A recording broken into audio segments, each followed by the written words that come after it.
ओम समानो मंत्र समीति समानि समानं मनः सचित्तमेषां समानं मंत्रं भिमंत्रेयव समानेन वो हविषा जुहोमि। जय संघ शक्ति।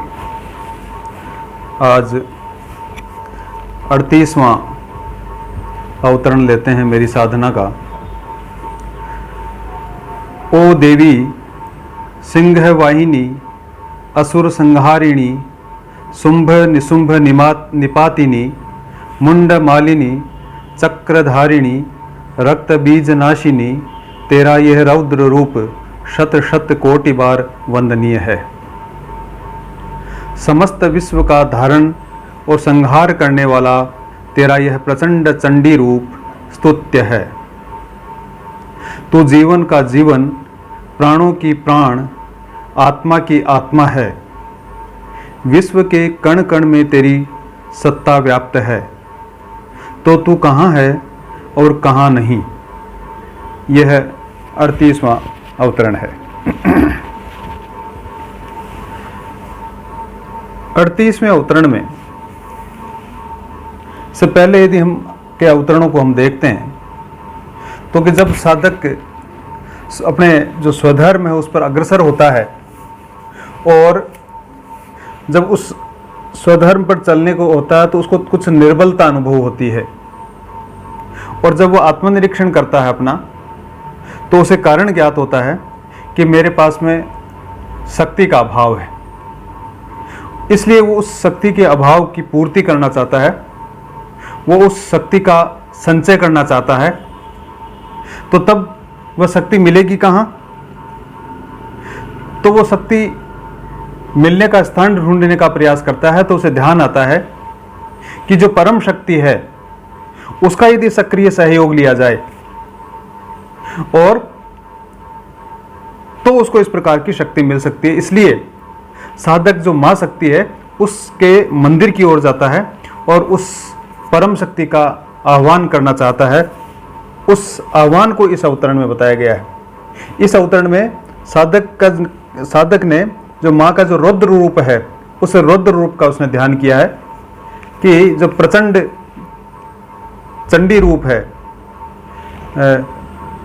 तो इस प्रचंड चंडी रूप जो माँ है उसका वो वंदन करता है, उसकी प्रार्थना करता है, उसकी वंदना करता है। वो देवी के जो स्वरूप हैं या उनके जिस प्रकार से कोई कार्य किए हुए हैं, कृत्य हैं, उनका वो ध्यान करता है इसमें और उनका वर्णन करता हुआ उसकी वंदना कर रहा है, उनका गुणगान कर रहा है और उस परम शक्ति के जो स्वरूप है उस स्वरूप की और उसका जो सामर्थ्य है उसका इस अवतरण में वर्णन किया गया।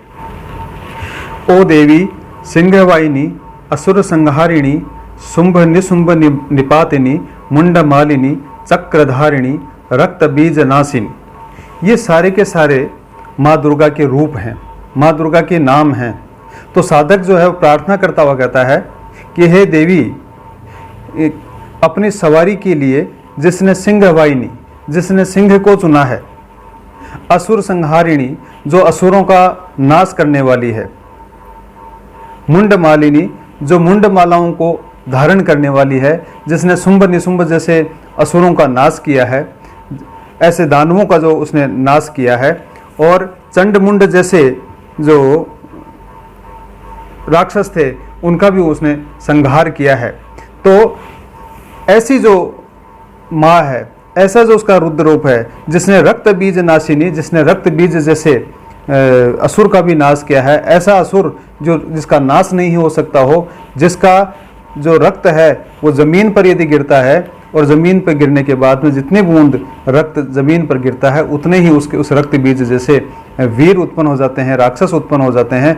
ऐसा जो रक्त बीज था उस रक्त बीज का भी जिसने नाश किया है, ये तेरा रौद्र रूप सत सत कोटि कोटि बार।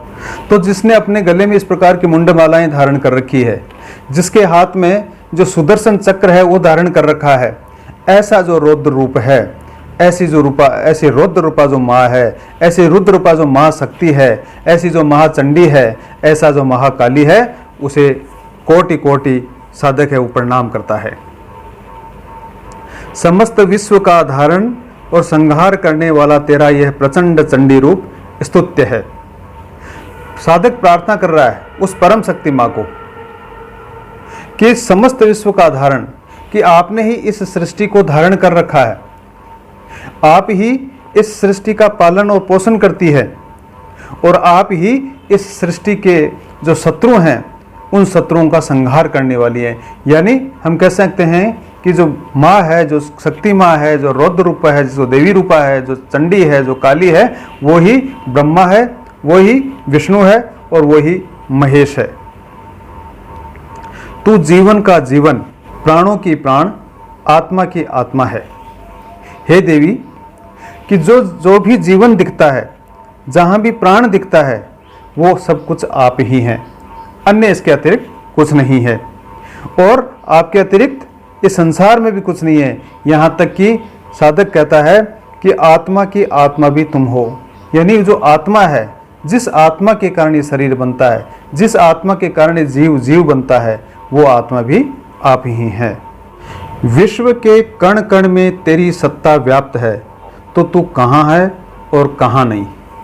हे माँ, विश्व के कण कण में तुम व्याप्त हो, तुम्हारी जो सत्ता है वो हर जगह है, अर्थात कि तुम कहाँ नहीं हो।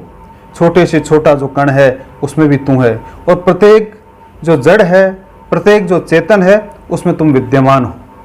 मनुष्य के हृदय में तुम विराजमान हो, और फिर समाज के जो प्रत्येक व्यक्ति है, उस प्रत्येक व्यक्ति के अंदर भी तुम विराजमान हो। ऐसा कोई स्थान नहीं है जहाँ तुम नहीं हो। तू कहाँ और तू कहाँ नहीं, ऐसा कोई स्थान नहीं है। हर जगह वो माँ, वो शक्ति विद्यमान है। इस प्रकार से जो साधक है उस परम शक्ति की जो वंदना कर रहा है, उसकी प्रार्थना कर रहा है, उस जो शक्ति है उसका आह्वान कर रहा है कि जिस शक्ति को वो अपने अंदर महसूस करना चाहता है। 39वां अवतरण। तू इतनी प्रचंड रूपा, क्रूर कर्मा, कठोर स्वभावा होते हुए भी कितनी मोहनी रूपा, क्षमा सिंधु और दयामयी है। क्यों न हो जग जननी जो ठहरी, समस्त विश्व की श्रद्धा और भक्ति का आलंबन और वात्सल्य का आश्रय, भिन्नता में अभिन्नता को धारण किए हुए, अनेक रूपा होते हुए भी एक रूपा, तो सिंह पर आरूढ़ कितनी शोभायमान हो रही है। शक्ति, शील और सौंदर्य के अनुपम सामंजस्यपूर्ण इस रूप का मेरे मन मंदिर में निवास हो, देवी प्रार्थना है। पिछला जो अवतरण था उसमें साधक उस मां शक्ति के जो रौद्र रूप है उसका वर्णन किया। यह रौद्र रूप जो आतताई हैं, जो दुष्ट हैं या जो असुर है, उनके संहार के लिए आवश्यक है। तो जगत को जो धारण करने वाली, उसके जो पोषण करने वाली मां है, उसका रूप रौद्र रूप है, वो स्थायी रूप नहीं है। लेकिन जब दुष्ट प्रवृत्ति के लोग निर्दोष प्राणियों को पीड़ा देते हैं, तब उनको उचित दंड देने के लिए ऐसा विकराल रूप है वो माँ को भी धारण करना पड़ता है। इस अवतरण में साधक को माँ के जो प्रचंड रूप था, जो क्रूर कर्मा था, जो कठोर स्वभाव था, ऐसे जो प्रचंड राक्षसों का वध करने पे भी जो संकोच नहीं करने वाली थी, जो शत्रुओं का खून पीने वाली थी, या जो शत्रुओं का नाश करने वाली थी, उनको दंड देने में कठोर स्वरूपा स्वभाव वाली दिखते हुए भी इसके विपरीत जो उसका मोहिनी रूप है, यानी उसको जो मन को मोहने वाली, क्षमा करने वाली, दयामयी, दया करने वाली है, ऐसी जो माँ है उसको उसमें दर्शन होते हैं। ऐसा रूप है वो माँ का उसमें दिखाई देता है। जो पहले विकराल रूप दिख रहा था, जो एक कठोर स्वरूपा थी, जो प्रचंड रूपा थी, वो उसके विपरीत मोहिनी, क्षमा सिंधु और दयामयी दिखने लग गई है। समस्त विश्व की श्रद्धा और भक्ति का आलंबन और वात्सल्य का आश्रय, भिन्नता में अभिन्नता को धारण किए हुए, अनेक रूपा होते हुए भी एक रूपा, तो सिंह पर आरूढ़ कितनी शोभायमान हो रही है। साधक कहता है कि समस्त विश्व की जो श्रद्धा है और भक्ति है, उसको ये जो माँ है वो सहारा देने वाली है। और जो प्रेम रूप है, जो वात्सल्य की संज्ञा है, वो माँ तुम ही हो। संसार में आपके अनेक रूप हैं, अनेक रूपा होते हुए भी एक रूपा, लेकिन मुझ में उन सब में केवल एक सिंह पर आरूढ़ और तुम कितनी शोभायमान लगती हो। ऐसा रूप जिसमें शक्ति है, ऐसा रूप जिसमें क्षमाशीलता है, और ऐसा रूप जिसमें सौंदर्य है, जहाँ से हटने का भी मन नहीं करता हो, ऐसा रूप। ऐसी जो माँ की छवि है वो अपने मन मस्तिष्क में, अपने हृदय में मैं स्थापित करना चाहता हूँ। हे देवी, ऐसी मेरी जो प्रार्थना है उसको तुम स्वीकार करो। शक्तिशील और सौंदर्य के अनुपम सामंजस्य पूर्ण इस रूप का मेरे मन मंदिर में निवास हो, ऐसी देवी से उसने प्रार्थना की है।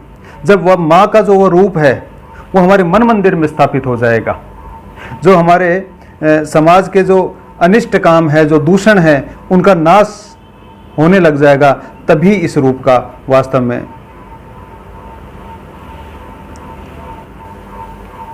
जब माँ का यह रूप मन मंदिर में स्थापित हो जाएगा तो हमारे जो समाज के जो अनिष्ट और दूषण हैं उनका नाश भी संभव हो जाएगा। बस शर्त यही है कि उस परम शक्ति को हम हमारे हृदय में हमारा वास हो। तो इस अवतरण जो 39 नंबर का अवतरण है, इसमें साधक यही कहना चाहता है कि तुम इतनी क्रूर, प्रचंडा रूपा और जो रौद्र रूप में उसने पहले देखा था उसके अतिरिक्त भी हो, वो ही एक रूप नहीं है तुम्हारा। रूप अनेक हैं, लेकिन वो चीज़ एक ही है। इस प्रकार वो उसके उल्टा विपरीत मोहिनी, क्षमा, सिंधुदायिनी है। वो क्यों है? क्यों इस जग को जननी हो तुम। जो माँ होती है वो माँ कठोर भी होती है, अपने बच्चे को पालने पोसने में जब करती है तो उसको जितना प्यार देती है उतना ही उसको कठोर भी होना पड़ता है, उसको स्वभाव को कठोर भी करना पड़ता है, क्योंकि वो माँ है। तो सारे संसार की जो श्रद्धा है वो तुम्हारे अंदर है, सारे संसार का विश्वास है वो तुम्हारे अंदर है, सारे संसार की जो भक्ति है वो तुम्हारे अंदर है।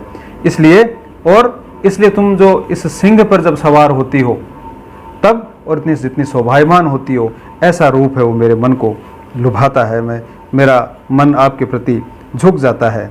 इसलिए मेरे मन मंदिर में भी तुम इस प्रकार से निवास करो, जिससे कि मैं भी आगे इस कार्य में बढ़ सकूं।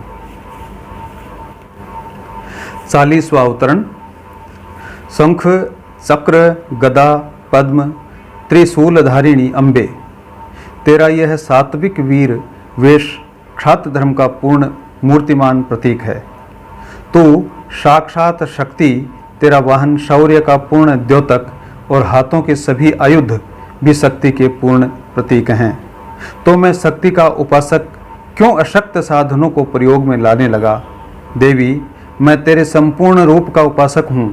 मेरा साध्य, साधना और साधन शक्ति से ओतप्रोत हो, अभिप्सा पूर्ण करो माँ।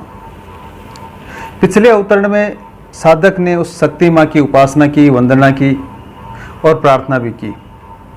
इस अवतरण में भी साधक उसी प्रार्थना को आगे बढ़ाता है।